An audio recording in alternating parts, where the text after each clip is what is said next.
When I was growing up, and I feel like I say that all the time, but the country is so radically different, or at least it seems the country is so radically different today than it was 20 years ago. There have always been social justice warriors in America. They weren't always called that. They weren't always labeled woke. We used to call them radicals, far left. Today we call them social justice warriors or Democrats. The country's constantly in a state of change, but one thing that has always remained the same is the fundamentals. The fundamentals of America, they didn't drastically change from my dad's generation to my generation. Politicians like Bill Clinton, they used to be considered far left. Pundits like Bill Maher used to be considered far left. Today, the two Bills, they're looked upon as moderates. The fundamentals and values of the Democratic Party have shifted so far to the left, I struggle to even call these people Americans anymore.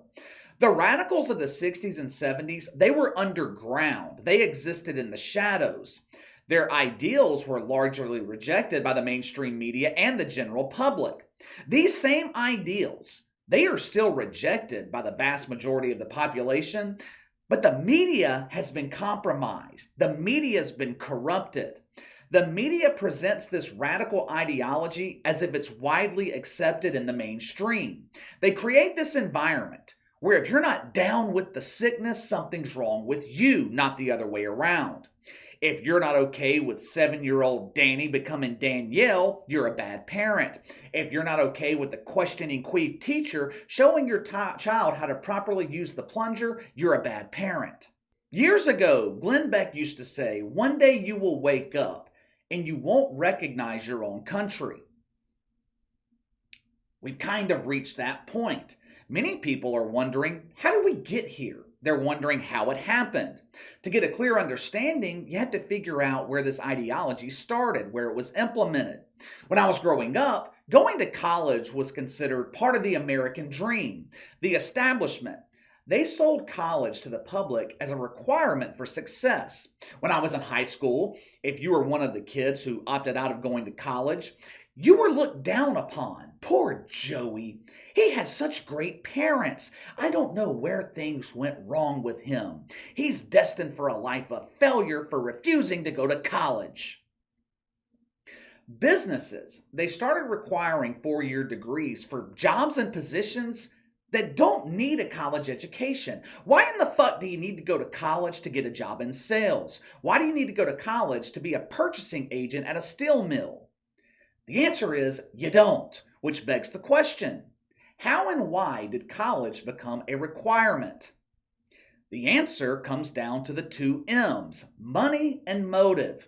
Universities, politicians, banks, they have become rich off the backs of young Americans.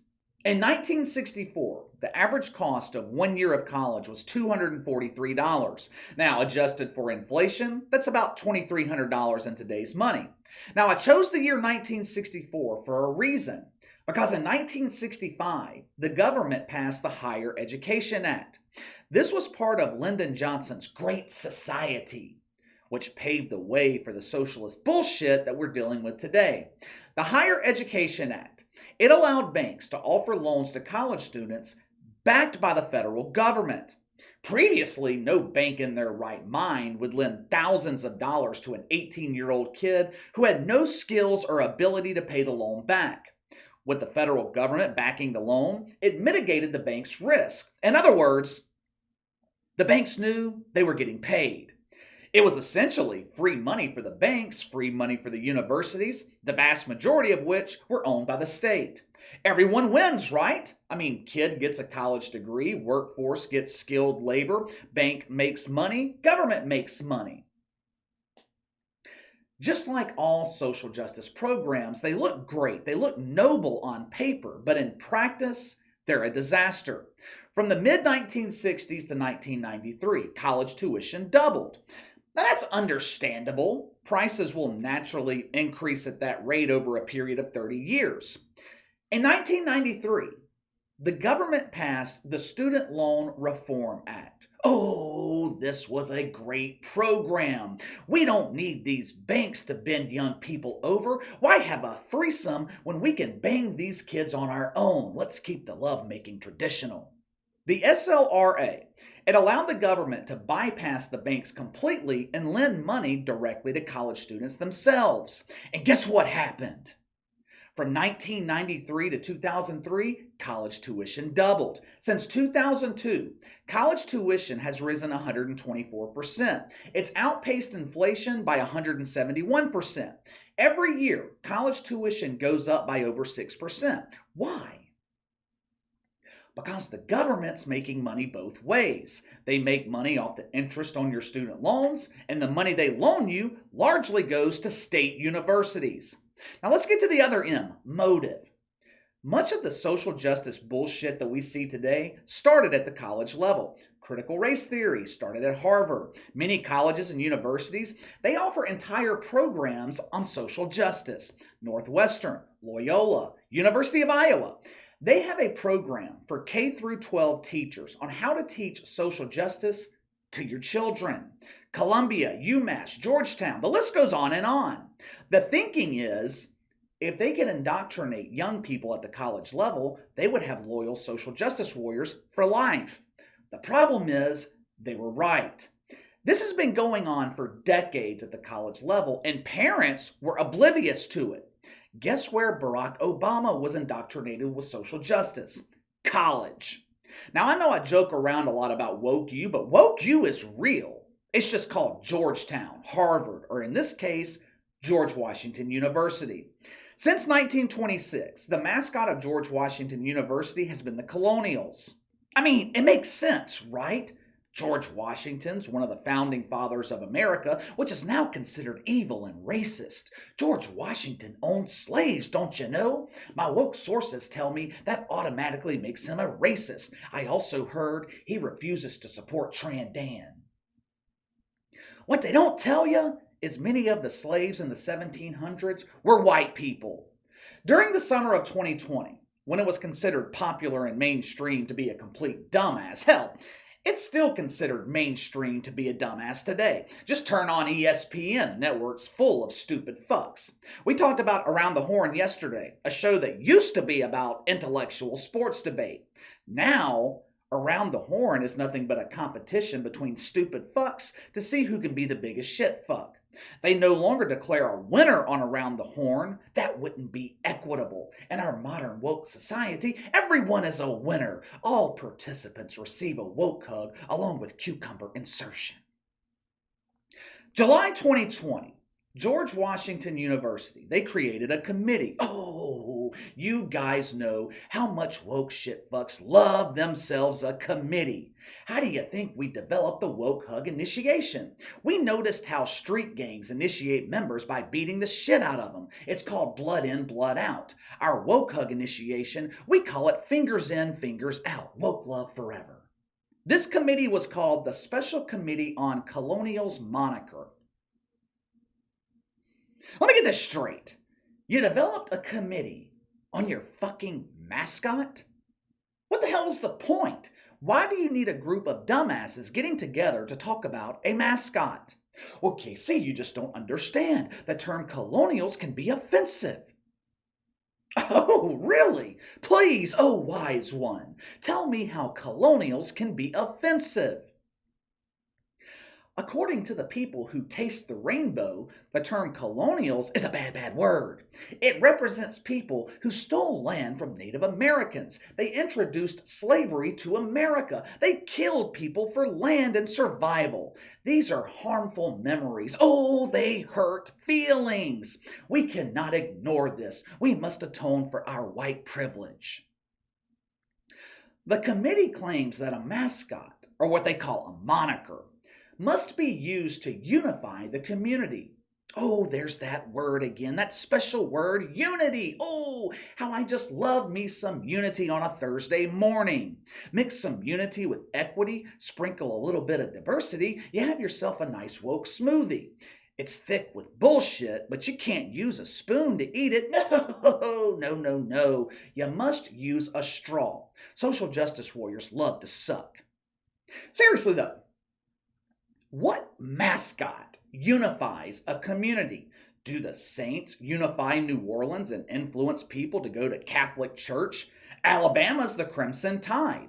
Do they unify their fans and influence them to properly wipe? The mascot for Morehead State is the Beaker. Does the Beaker unite the community in Kentucky to practice more fellatio? This concept is so ridiculous that these woke dumbasses can't even justify it. Tanya Vogel, whatever her name is, the director of athletics at George Washington, she claims their new mascot will be used to build the community. Yeah, but what community are you building? The community you're building, I don't want to be a part of. The college system in this country is broken. Many of these colleges, they have what they call safe spaces. What is a safe space? If you're being bullied, you run to the safe space and the bully can't harm you. If you're being attacked, you run to the safe space and the attacker must stop. College has went from providing real education to providing ideological education. Unless you're going to be a doctor, lawyer, nurse, engineer, unless you're pursuing a career in a specialized field, there is no need to go to college. It's useless. It's a complete waste of time and money. To make matters worse, you send your child to college, you spend 6 figures getting them educated. What do they send you in return? A nicely packaged woke shitfuck who likes the butt bongo. College is now designed to groom a generation of identifiers and compliers. College used to be about the free exchange of ideas. Now, it's about the indoctrination of one idea and mandating 100% compliance. You know what comes next at George Washington University? Changing the name of the school. I promise you, that is what's coming next. Changing the mascot, that's just a test. They are testing the waters to see if there will be any backlash. The new mascot goes into effect next year. Now, they haven't decided what it's going to be yet, but I do have a suggestion. They can be the Rachel Levines. This will guarantee they never lose another game. They simply trot Rachel Levine out before the game. Opponents will run in fear.